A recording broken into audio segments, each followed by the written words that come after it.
Subscribe कीजिए royal teacher को education संबंधी न्यूज़ तुरंत पाने के लिए। 1 जुलाई से मिलेगी वेतन वृद्धि, लाखों कर्मचारियों को होगा फायदा, होगी वेतन वृद्धि। सेवंथ पे के अनुसार किसको कितनी मिलेगी, प्रोबेशन में मिलेगी या नहीं।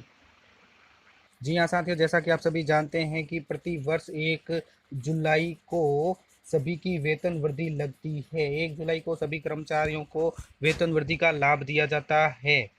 तो इस बार भी सेवंथ पे के अनुसार आपको 1 जुलाई को वेतन वृद्धि दी जाएगी। तो दोस्तों आज के इस वीडियो में हम जानेंगे कि यह सेवंथ पे के अनुसार आपको जो वेतन वृद्धि मिलेगी उससे आपकी पे कितनी बढ़ेगी, बेसिक पे कितनी बढ़ेगी, पे मैट्रिक्स कितना बढ़ेगा। साथ ही हम जानेंगे प्रोबेशन के अंतर्गत जो कर्मचारी है उनको वेतन वृद्धि मिलेगी या नहीं मिलेगी, और जिनका प्रोबेशन कंप्लीट हो चुका है उनको मिलेगी या नहीं मिलेगी। पूरी जानकारी करेंगे आज के इस वीडियो में। नमस्कार साथियों, मेरा नाम है मोतीलाल कनौजिया और आप देख रहे हैं रॉयल टीचर। चलिए दोस्तों शुरू करते हैं आज का हमारा वीडियो और बताते हैं पूरी जानकारी, और साथ में आपको आदेश भी दिखाएंगे। तो दोस्तों वीडियो को अंत तक जरूर देखें। हालांकि दोस्तों आप एक सभी एक बात तो जानते हैं कि प्रति जुलाई यानी प्रति वर्ष जुलाई को ही हमारा इंक्रीमेंट लगता है, और इंक्रीमेंट में कई तरह का ध्यान भी रखा जाता है। जो प्रोबेशन कंप्लीट कर चुके हैं उनके लिए भी, और जो कि जिनका प्रोबेशन रनिंग में है उनके लिए भी। तो सबसे पहले बात कर लेते हैं जिनका प्रोबेशन रनिंग में है, जिनका प्रोबेशन चल रहा है। तो दोस्तों यहाँ स्पष्ट कर दिया जाता है कि जिनका प्रोबेशन चल रहा है वर्तमान में उनको वेतन वृद्धि नहीं दी जाएगी जब तक उनका वेतन नियमितीकरण नहीं हो जाता। यानी जब वेतन नियमितीकरण हो जाएगा, फिक्सेशन हो जाएगा, तभी आने वाली 1 जुलाई को उनको वेतन वृद्धि दे होगी। पहले दोस्तों हम बात कर लेते हैं राजस्थान सरकार के निर्णय के अनुसार। अगर कोई कर्मचारी 1 जुलाई को अब्सेंट रहता है यानी वो अवकाश लेता है तो क्या होता है। यहाँ पे देखिए, यदि कोई कर्मचारी माह की प्रथम तारीख को अवकाश पर हो तो उसकी वेतन वृद्धि कैसे नियमित की जाएगी। तो ध्यान में रखें कि एक कर्मचारी अवकाश की अवधि में अवकाश वेतन प्राप्त करता है, न कि कर्तव्य वेतन।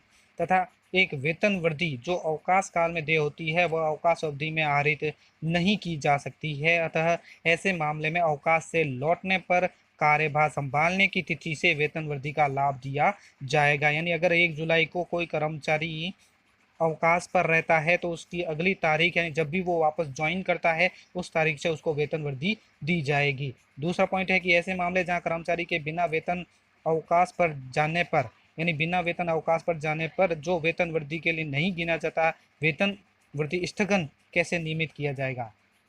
साधारण वेतन वृद्धि का स्थगन वर्तमान नियम आज्ञाओं के आधार पर किया जाएगा। यदि वेतन स्थगित वेतन वृद्धि महीने की किसी तारीख को देय होती है तो वो उस महीने की प्रथम तारीख को स्वीकृत की जाएगी।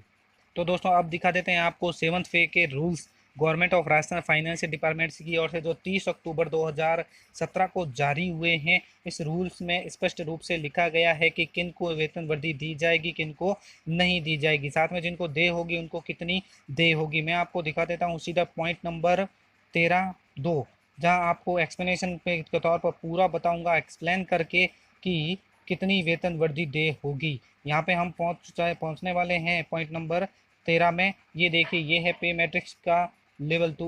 12 नंबर पॉइंट है increment in the pay matrix. ये भी मैं आपसे बात करूंगा इस बारे में भी, लेकिन उससे पहले जो ये शंका है कि किसको दे है किसको नहीं है, तो date of next increment in the revised pay structure.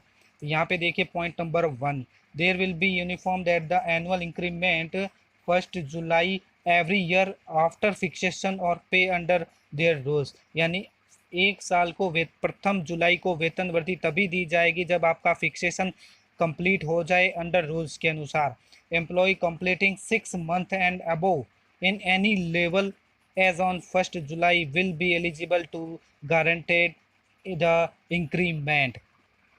अगर आपको मैं इसका हिंदी अर्थ समझाऊं तो यह है कि वार्षिक वेतन वृद्धि की तिथि एक रूप होगी। यानी इन नियमों के अधीन वेतन स्थिरीकरण के बाद हर वर्ष प्रथम जुलाई जो 1 तारीख होती है, 1 जुलाई को कार्मिक प्रथम जुलाई को किसी भी लेवल में 6 माह और अधिक पूर्ण करने पर वेतन वृद्धि अनुगात किए जाने हेतु पात्र होगा। साथ ही हर नव नियुक्त परिवीक्षा काल संतोषजनक रूप से पूर्ण करने पर प्रथम जुलाई जो परिवीक्षा काल की पूर्णता के तत्काल अनुवर्ती हो तो प्रथम वार्षिक वेतन वृद्धि स्वीकृत की जाए। साथ ही दोस्तों अब आपको बता देते हैं कि 30 अक्टूबर 2017 को जो एक नियम अभी मैंने आपको बिंदु संख्या 1 का नियम जो बताया 6 माह का, वो अब अस्तित्व में नहीं है। इसके अनुसार किसी की वेतन वृद्धि नहीं रुकेगी। वित्त विभाग के सेवंथ पे यानी सेवंथ में वेतन मान के नोटिफिकेशन के दिनांक में 13 बिंदु जो थे, बिंदु संख्या 13.2 के अनुसार सफलतापूर्वक प्रोबेशन काल पूर्ण करने पर जुलाई में ही वार्षिक वेतन वृद्धि मिलेगी। इसके अनुसार जून 2019 में प्रोबेशन पूरा होने पर जुलाई 2019 को वार्षिक वेतन वृद्धि मिलेगी। तो यहाँ हमारा कंफ्यूजन एक समाप्त हो जाता है कि जिनका प्रोबेशन कंप्लीट हो चुका है उन सभी को वेतन वृद्धि मिलेगी, लेकिन प्रोबेशन पूरा होने के बाद वेतन नियमितीकरण होने पर ही वार्षिक वेतन वृद्धि स्वीकृत हो सकेगी। यानी वेतन नियमितीकरण होना हमारे लिए अति आवश्यक है। अब दिखा देता हूं दोस्तों, ये है वो शेड्यूल फर्स्ट जो पे matrix of state government servant के लिए है। इसके अनुसार पहले आप अपना वेतन निर्धारण कर लें, यानी आप कौन से पे बैंड में आते हैं, कौन से लेवल में आते हैं। यहाँ पे आपको अलग अलग लेवल दिखाई देगा। अगर आप टीचर है तो L10 में आएंगे।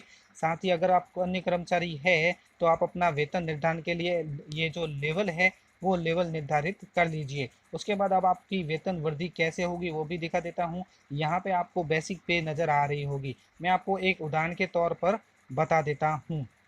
जैसे अगर यहाँ पे मैं आपको दिखाऊँ L1 L10 के लिए, ठीक है, L10 का बेसिक होता है 33,800। यहाँ पे जो नज़र आ रहा है आपको 33,800, ये है L10 यानी एक टीचर का बेसिक ग्रेड पे जो उनको दे होता है। जब उनकी इंक्रीमेंट लगता है यानी नियमितीकरण हो चुका है, प्रोबेशन काल कंप्लीट हो चुका है, तो प्रथम वेतन वृद्धि उसको 34,800 के ऊपर मिलेगी। फिर उसको मिलेगी 35,800, 36,900 और 8,000, यानी इसी प्रकार वेतन वृद्धि मिलेगी। अब आप ये निर्धारित कीजिए आपका बेसिक पे वर्तमान में कितना है, और जितना बेसिक पे आपका वर्तमान में आज है उसकी अगली वेतन वृद्धि आपको बेसिक पे के अनुसार मिलेगी। जैसे अगर मान लेते हैं आपका बेसिक पे 40,300 है तो आपको 41,500 बेसिक हो जाएगी। 1 जुलाई से आपका इंक्रीमेंट लग जाएगा। तो दोस्तों देखिए, आप अपने पे मैट्रिक्स लेवल के अनुसार वर्तमान में बेसिक पे कितनी है उसकी जस्ट अगली आपको वेतन वृद्धि प्राप्त होगी। धन्यवाद साथियों, वीडियो को जरूर लाइक शेयर और सब्सक्राइब कीजिए। पास में आने वाले घंटी के बटन को जरूर दबाएं एजुकेशन संबंधी न्यूज़ तुरंत पाने के लिए।